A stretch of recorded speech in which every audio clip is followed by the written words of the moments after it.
ora, g'day, welcome back once again.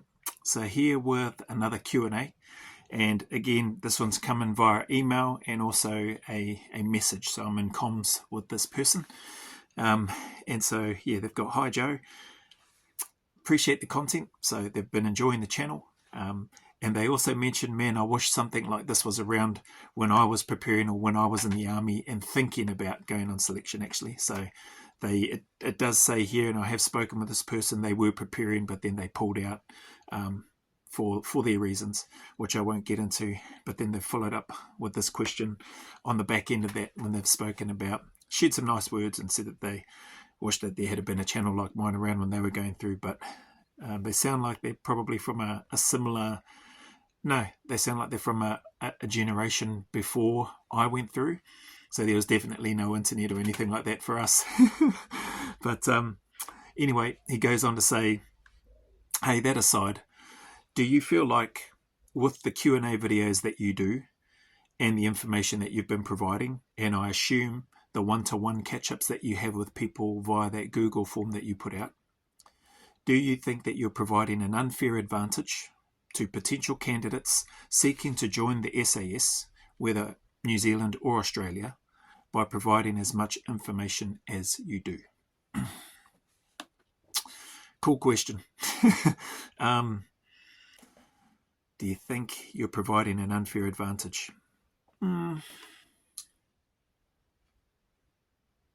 Possibly. Yeah, possibly. But in terms of how much would that information affect one's ability to make it into the unit, I think it has real minimal ability to impact their ability to be successful in passing selection and then going on to cycle, if they make it onto cycle, to ultimately and or eventually getting badged. That's just my honest take. I don't know of anybody, and I'm definitely not about to start. I don't know of anybody, former SF or current SF, who would ever make a claim stating that if you listen to me, I can help you and guarantee you to pass selection and get onto the cycle and pass cycle like that. I don't think anybody is ever going to come out and make there might be somebody who might not have all the full deck upstairs here, might come out and say something like that. But being able to deliver on that, I'd like to think that people are smart enough. I'd like to think that. Who knows? Maybe they're not. But I'd like to think for the most part people are smart enough to know that that's a humbug bloody offer. So am I creating an unfair advantage? He's got a couple more questions in here which I'll get into, but I just wanted to start with that one first because it's not heavy, it's just a big question, and but it's a really cool one as well. I've not been hit with that question before. So I'd say I've probably, to just in passing, I've probably thought about that type of, is what I'm doing, is that creating an unfair advantage? And like I said, it's just been literally in passing, not spent a lot of time on it like what I've been doing now, just reading this question and seeing it in black and white and seeing it come from somebody that I've had some interactions with. Yeah, probably is, maybe, but I think it's very, very minor in terms of how much of an advantage it really gives to an individual preparing for selection or genuinely preparing for selection.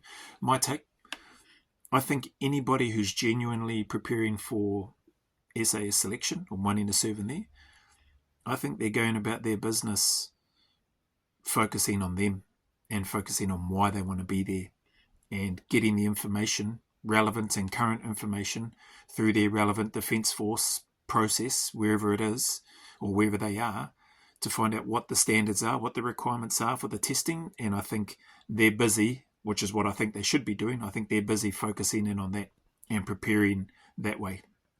Does that mean that I'm writing off the people that I've been fortunate to work with, speak with, etc., that have reached out? No, not at all. I'm not writing them off.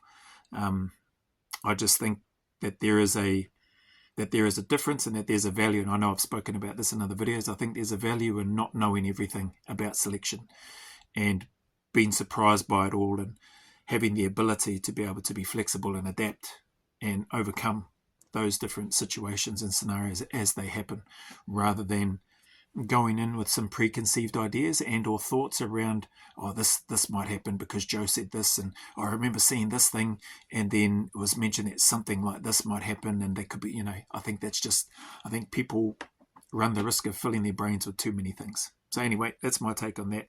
Maybe to a real minor degree do I think I'm providing an unfair advantage to potential candidates. I suppose maybe the ones to ask, and good luck with that because I don't think you're going to get any, but might be more the senior instructors, part of those units that are responsible for running the selections and cycles. Do they think that the content or the Q&As that I do they think that provides an unfair advantage? I think you'll probably get more of an accurate response from them. And if anything, they might say, nah, because it's out of date, mate. So there's that aspect as well. So that's that first part. The second part related to the first question, does that bother you? So does it bother me if I'm providing an unfair advantage? And then the last part, which I'll read now, he says, and did anyone provide you with the same level of information prior to you doing the New Zealand or Australian SAS selection courses? Appreciate your time and responses once again. Thanks for your work, blah, blah, blah, and signs off. Appreciate the questions. So the second part, does that bother you?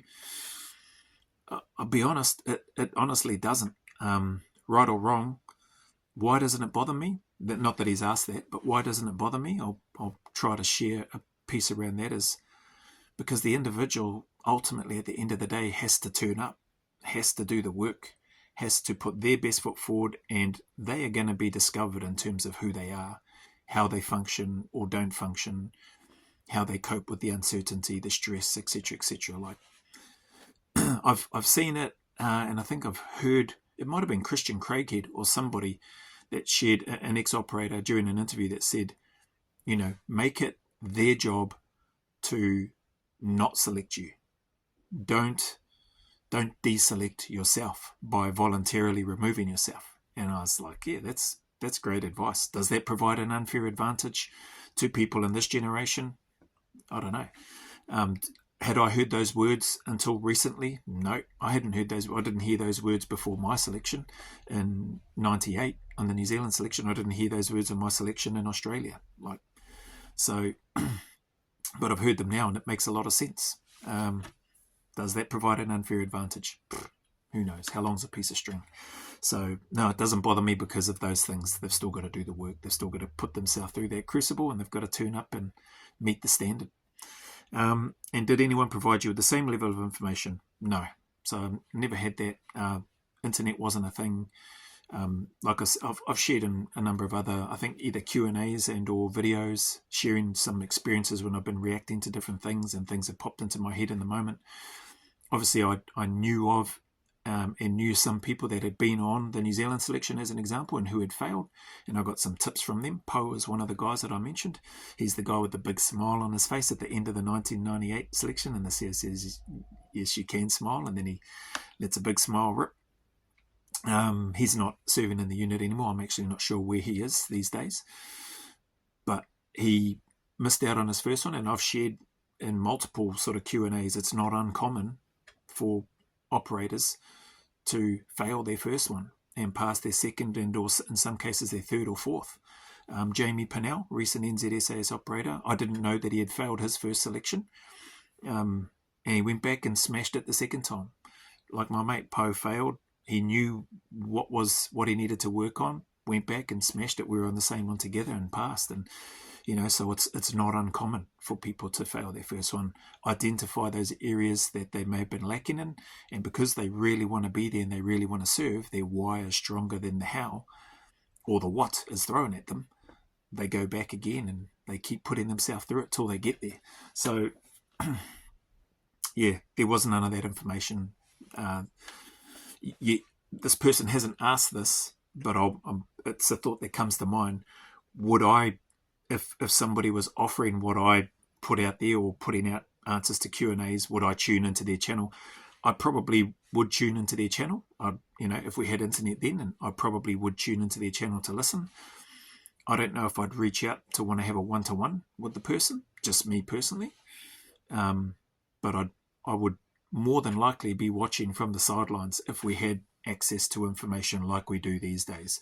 If there were documentaries out, I probably would have been watching that thing on repeat every day. That's probably what I would have done if I could have, and if we had smartphones in my time while I was training and doing the walks out by myself with the heavy pack, I probably would have had a device on, headphones in, and I probably would have been watching that as I would have been going. Like that's, I think about that, and I think that's probably what I would have done. That would have been not motivation, that would have just been another powerful driver and tool for me, I think. So, yeah, there was nobody around that I knew that I could go to, that I could ask. I don't think I would have. I was lucky enough that Poe was kind enough to share some of his insights of where he felt he needed to strengthen up, and that prompted a question in me. And I thought, yeah, are my legs strong enough? And so I got to work on the step ups and adding extra weight or adding weights progressively to get into a pretty decently heavy pack, and that definitely come in handy physically and mentally for me. So anyway, that's that for that one. Appreciate your time if you stuck around this long. Appreciate the questions, they come through too. And yeah, those that may be just watching from the sidelines and not engaging, respect that. That's all good as far as I'm concerned. Those that do engage, those that I have had the privilege to connect with, those that have the questions and we go back and forth and I try to answer those as well as I can. Appreciate you as well. Channel members, subscribers, anybody that spends any time here, thank you very much. That being said, as always, the message is the same.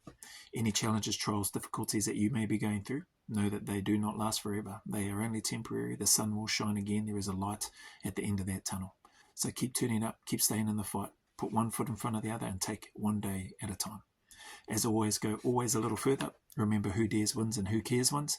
And until the next video, there's a big mana wave coming from me to you, filled with my aroha, respect, appreciation and gratitude for you all.